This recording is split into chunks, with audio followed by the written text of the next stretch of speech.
Welcome to another episode of the BLS podcast. I'm your host, Jazz Monet, and what we're about to get into is something that's quickly becoming a favorite game of mine, where I take a clip of one of the shows from the 3 or 4 letter networks, and I basically respond as we watch the clip together, kind of a watch along.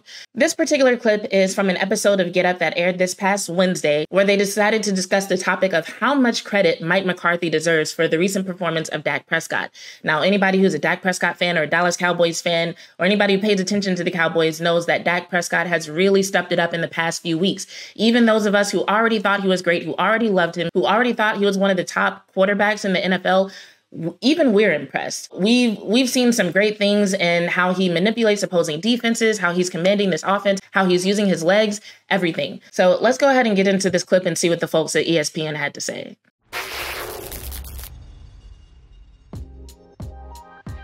Now, before I play the clip, I just want to remind y'all real quick to go ahead and subscribe to my channel and turn those notifications on so that you'll be one of the first people to know when I release new content. Lately, I've been doing standalone videos and I'm trying to get back to going live weekly. So if you want to make sure that you don't miss anything, turn on those notifications. And then while you're at it, please go ahead and like this video. And if you know anybody who's interested in Cowboys content like this, go ahead and share it with them. Thank you. Now, this clip starts off in a part of the episode where the panel was listening to a soundbite from Jerry Jones, and they use that soundbite as a starting point for the conversation about Mike McCarthy and his impact on the offense. Yesterday, Jerry Jones was also talking about Dak, says he's playing better than ever, also gave his head coach credit too. Take a listen.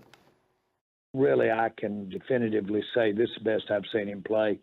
I think that I would give Mike McCarthy a lot of credit here, because Mike has done a great job of coaching how important it is that they get the fundamentals down of what we're trying to do offensively. They've stayed consistent with the changes and what he's trying to do offensively. That's paying off.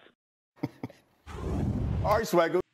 Now, one thing I'm going to interject and say real quick is that, especially in light of the recent announcement of Jimmy Johnson being inducted into the Dallas Cowboys Ring of Honor, I really love hearing Jerry Jones give credit to the head coach. Not that he hasn't in the past. You know, he's given credit to Mike McCarthy in the past. He's given credit to Dak in the past. But I don't know, maybe it's just me. It sounds a little bit more sincere this time. I said a long time ago that I felt like the Jimmy Johnson curse wasn't necessarily a real curse, but the fact that he wasn't inducted into the Ring of Honor kind of represented Jerry Jones's stubbornness and the way that he would kind of stick to his guns, hold grudges if necessary, and just wasn't really willing to change his ways, even if it was something that everybody else wanted, even if it's something that seemed to be best for the organization. And so every time I hear him show appreciation for somebody on his staff who's done something to help the team get better, I'm just like, yeah, like even at 80-something years old, Jerry Jones is still growing and still learning how to be a better person every day. You heard Jerry Jones. How much credit does Mike McCarthy deserve for the Cowboys offense success? A lot of it. Like a lot of credit you deserve for them tight Jordans you got on. Here's the thing, man. Here's the thing. I'm sick of y'all, man. He's on one. Y'all really don't want to be here in the break. Okay? I really don't want to be here, so we're going to have fun. On the serious note, Mike McCarthy, we had this conversation 2 years ago or a year ago, and we was talking about a coach that had won 24 games being fired. Y'all remember them conversations about Mike McCarthy's job and his... So what he's talking about when he says a year ago they were talking about a coach with 24 wins being fired, he's actually talking about something that happened less than a year ago. That conversation was actually going on during the offseason about the possibility of Mike McCarthy being fired or being on the hot seat because they only went to 2 playoff games and they only won 1. But a lot of us were saying, hey, this is the first time in a really long time that the Dallas Cowboys have gotten over 10 wins for 2 seasons in a row. Maybe this guy's doing a good job and maybe winning in the NFL is not as easy as it seems. And maybe we should just give him like a little bit more time. And then with the firing of Kellen Moore, it kind of felt like a reset.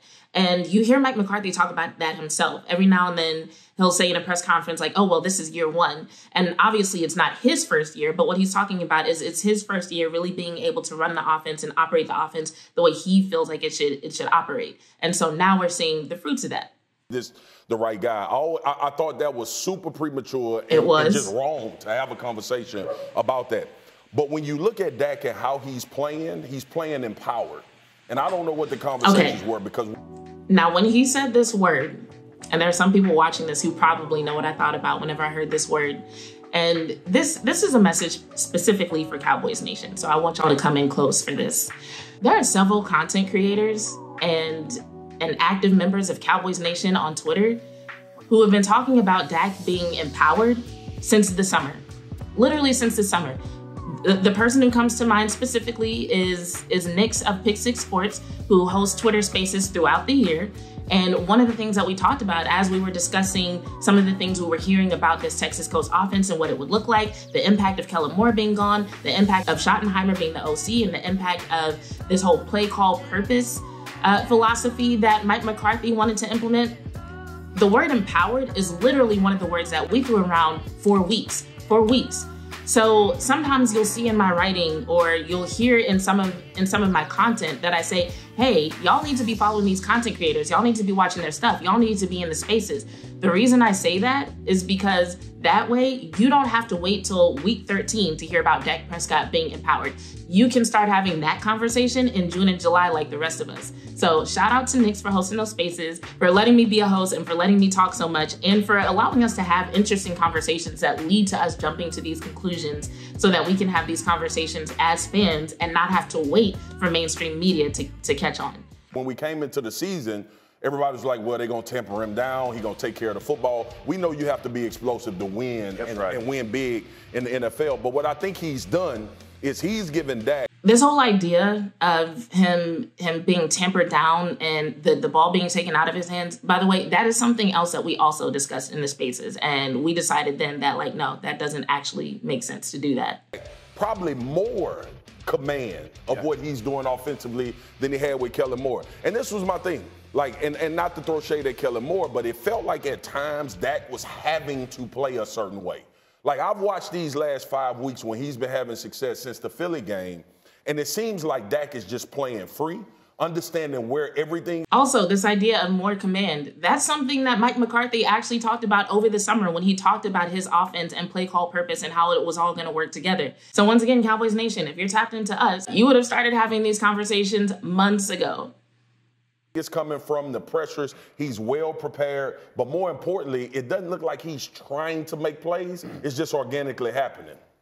When everybody talked about the Cowboys offense, especially with Kellen Moore, you look at it now, the numbers compared to last season at this point, passing game, better. They're scoring 4 more points per game than they were at this point last year and more yards. So how much more?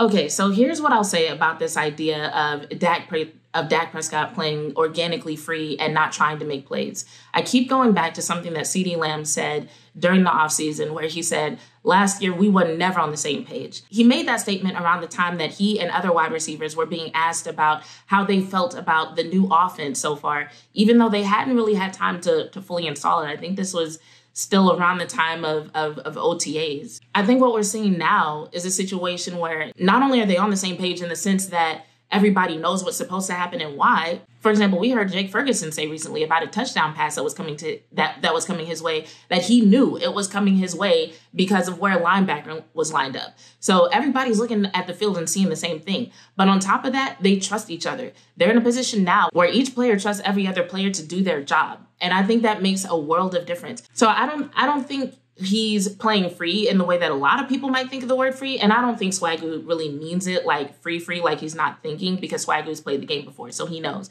But I think a lot of people will hear that word and be like, oh yeah, they're just going out there and they're playing free. But it looks like he's playing free because he doesn't have as much to think about.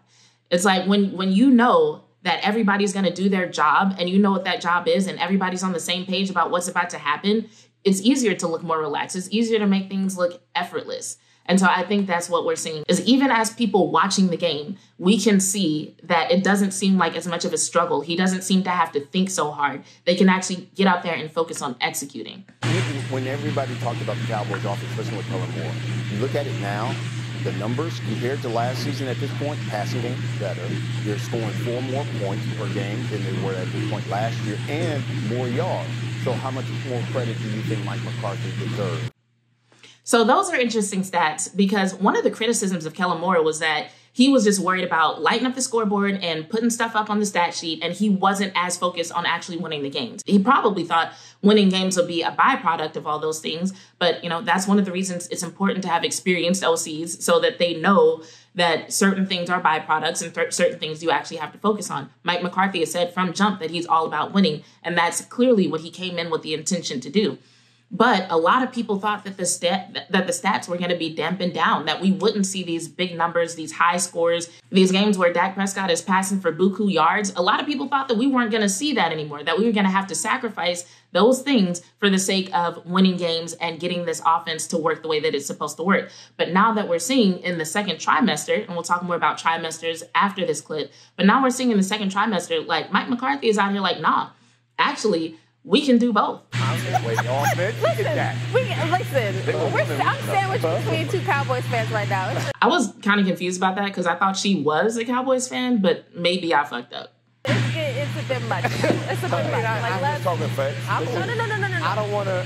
No, don't let facts get. Go ahead, Kimber. No, he deserves credit for being a good coach. He's doing his job. He gets credit for doing his job. Your job. No. Hold on. He deserves credit.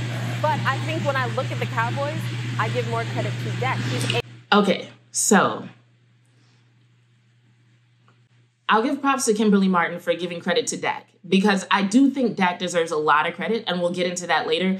But I also think the idea of not giving a head coach credit because he did his job, which is winning games, I feel like that's kind of dismissive in regards to how hard it is to win games, how hard it is to put together back-to-back-to-back winning seasons in the NFL, and just how many head coaches don't do that. Like, we've seen franchises that have had to go through head coaches like Kleenex the past few seasons.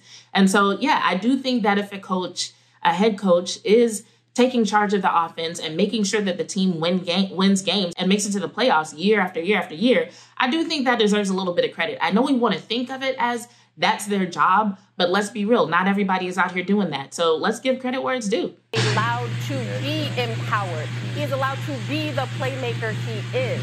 So while I get it, Mike McCarthy, people calling for his job, he has done an excellent job of making adjustments for things that were not working, understanding that CeeDee Lamb should be his number one. Brandon Cooks is still on this team. I get it. But again, for me, it stops at Dak, and he deserves it. I get Mike McCarthy. I don't think it stops at Dak. I really feel what she's saying, though, about the fact that Dak has to be who he is in order for Mike McCarthy to trust him the way he's trusted him. I think they both deserve credit. Two things can be true, but I don't think it stops at Dak.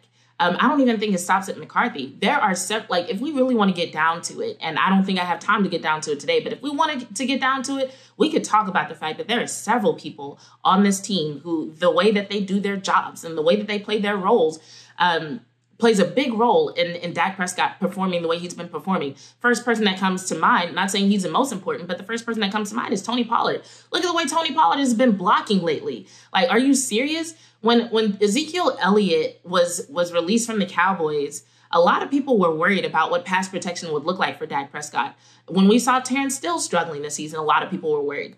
And now we've seen Tony Pollard just step up. And I mean, I hate to say this, but I damn near like watching him block more than I like watching him run. Now, he's getting better at the runs, especially this past week, because they had him attacking the edges more, so that was fun to watch.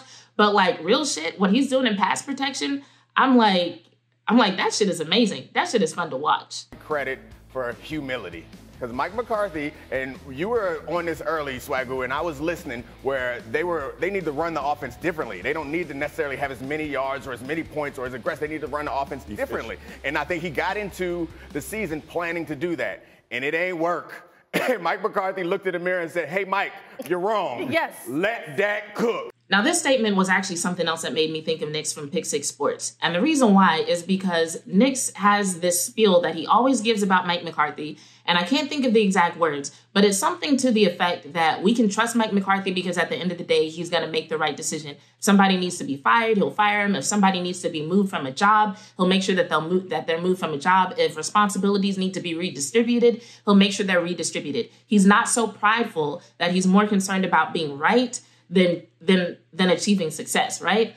And so, once again, Cowboys Nation, make sure you come to the spaces so you can have these conversations over the summer like the rest of us, not wait until week 13 to talk about Mike McCarthy and his integrity. But honestly, that's what I first thought of when I heard this. I'm like, yeah, we knew that about Mike McCarthy. So if you are one of the people who was in the early weeks of the season and you are all ready to jump off the bandwagon and give up on the season, clearly you haven't been paying attention to who Mike McCarthy is and how he makes decisions. I figured one of two things happened.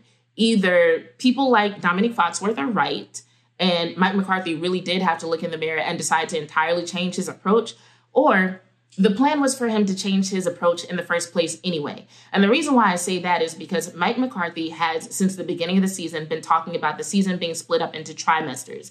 In other words, he split the season up into 3 parts. And there are different things that we're expecting to see from the team, or as far as the development of the team in each trimester. And so it could be that he always planned for the second trimester to involve some of the things that we've seen in terms of the development of the offense, Dak using his legs more, seeing more in terms of motion and things of that nature, all the things that we've been talking about for the past few weeks. So without being in the room where it happened, so to speak, we don't really know. We can speculate, or at least I don't know anybody who knows for sure. We can speculate all day, but the most important thing is that we're seeing the development, we're seeing the evolution, and we're seeing its impact on how the Cowboys look on the field. Yes. And the ability to make that transition gives him 23.3% of the credit this season. Okay, that's good. That's good. 23.3. That's awesome. You know, going into this season, there were a lot of people who had this perception that Mike McCarthy, his offense, archaic. That was the reason why Aaron Rodgers didn't like him over there. That he didn't like the way this offense. Yeah. And then you look at it and you're saying, okay, this Cowboys offense is cooking right about now. Yeah, listen, he has changed to a degree, but this guy has called some really good offenses throughout his career, whether it was in Green Bay with Aaron Rodgers or now in Dallas with Dak Prescott. Listen, he has run a significant more amount of motion. He is tying plays together. Dan Orlovsky did a great take on NFL Live either yesterday or the day before about the way that he's coupling plays. So motion and coupling plays, guess what? Also things that we've been talking about since the offseason. But I say that to say, I feel like that's more support for the idea that Mike McCarthy already had this idea in his head, because it's just hard for me to believe that so many people discussed the need for motion and how good the offense looks when they do use motion. And somehow that just escaped Mike McCarthy, who's been coaching since goodness knows when, you know. It just serves to reason that he kind of thought about that a little bit, you know. And as good as quarterbacks are, they still need coaches to help them see what they can't see. And whether it's by using motion to know what coverage is, whether it's putting different players on different sides of the ball to understand, and whatever the defense is giving him, he is giving him another play. He's giving Dak another play to be successful. That's important. So you have to give credit to both. Give credit to Mike McCarthy, man. He is doing a good job. And so is Dak Prescott. It doesn't have to be who deserves more, one or the other. Both are doing exceptionally well right now. And listen, in the right part of the season, because they're about to hit some tough defenses, they're going to have to show up. But both guys deserve a ton of credit. I agree 100%. Like, actually, the idea of who deserves more credit doesn't need to be a conversation. I mean, it makes for a fun conversation among fans, among sports fans, but as a Cowboys fan, as a Dak Prescott fan, I don't really care. I just like seeing them win. It's very similar, eerie similar to what's at stake for both of them. That's right. In these big games that's coming up. Exactly. Like this is also a Mike McCarthy litmus test, as well as Dak Prescott. But I think you have to have, to your point, Jeff, you have to have a so glad certain momentum. Dak Prescott knows what litmus test is now, because they've been wearing that phrase out this year. And they absolutely have that. We'll talk more about the Cowboys a little bit later in the show. But coming up, a November to remember. All right, they did talk about the Cowboys a little bit later in the show. And if you follow me on Twitter, you already saw a clip of some of the things that they said later in the show. But we're going to talk a little bit more about how much credit Mike McCarthy deserves. So forgive me, I don't have any kind of notes or script for this section, so I'm probably just going to go back and forth between things that I like about Mike McCarthy and things that I like about Dak Prescott. But I'm going to start with Mike McCarthy, since we're talking about how much credit he deserves. And I'm not going to try to quantify it, especially not the way Dominique Foxworth did, was like 23-point-something% or whatever. But I am going to point out some things from the past couple of years that I actually like from Mike McCarthy. So one of the first things that comes to mind about Mike McCarthy and what I like about him is the way that he came into this role And he never strayed away from his initial goal, which was winning. He's always been consistent about the fact that he wants this team to win, and everything that he does is about winning. He's been consistent about the fact that he wants the locker room to have a certain type of culture. He's been consistent about the fact that he feels like wins are more important than crazy stats and high scores. And he's been very strategic in making decisions to shape the culture of the team and the identity of the team into what he thinks it should be. He's been strategic and he's been patient. I remember in an interview earlier this season, they were talking about the pass rush, and Mike McCarthy made a comment and he was like, yeah, it took us 3 years to get here. And I remember thinking to myself, like, dang, you've actually just been like little by little trying to shape this pass rush into what we see now. And you just really were like, no, don't have to be this season, don't have to be next season. Like, yeah, we can make this a 3-year process, and that's paid off, you know?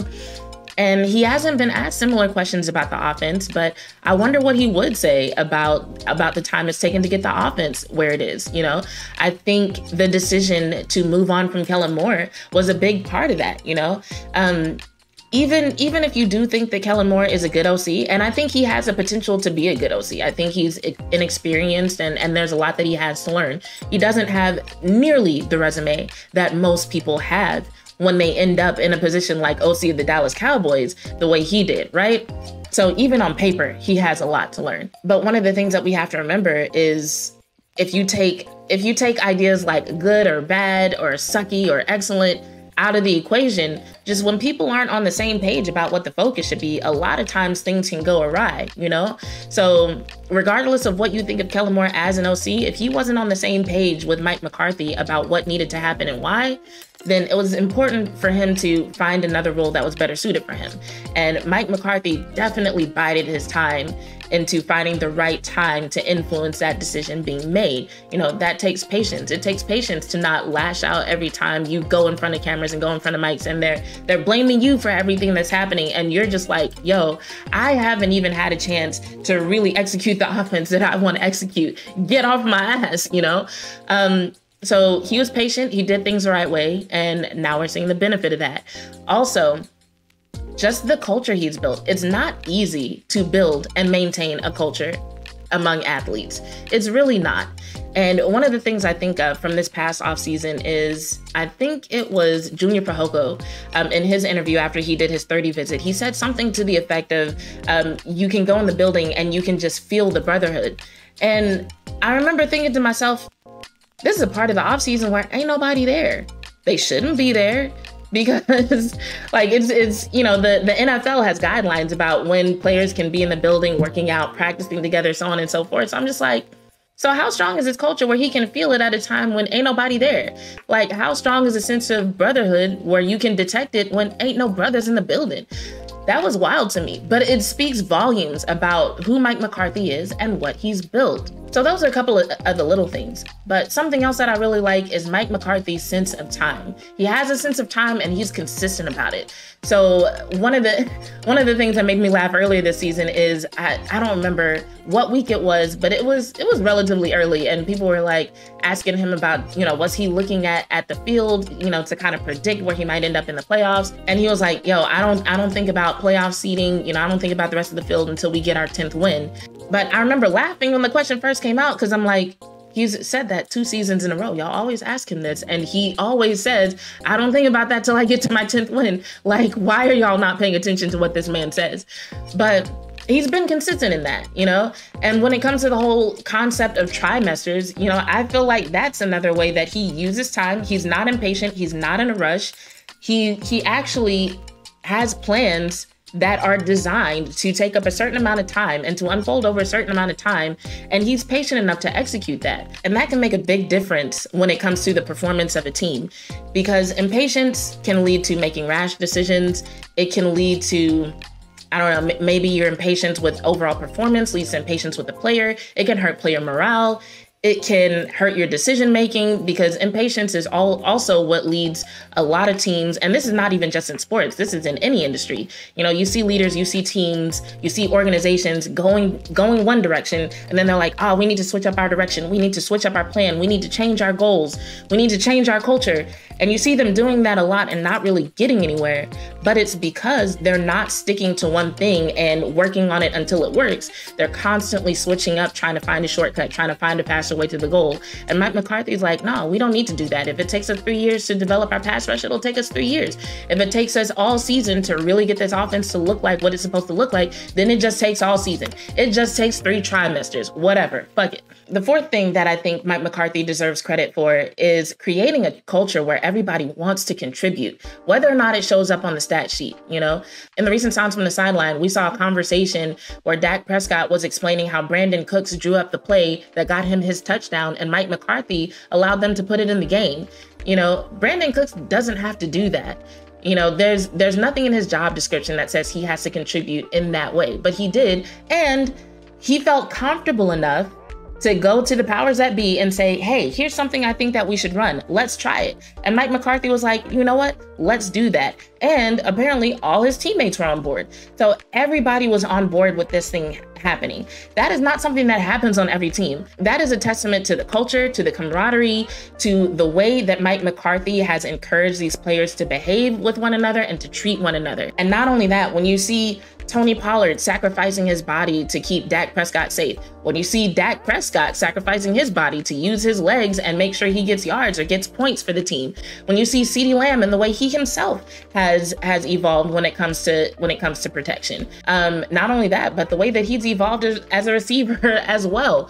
All of that is a testament to the work that these guys are putting in, and the fact that they're all willing to go above and beyond in some way or another to reach the common goal of having a deep run in the playoffs and getting to a Super Bowl.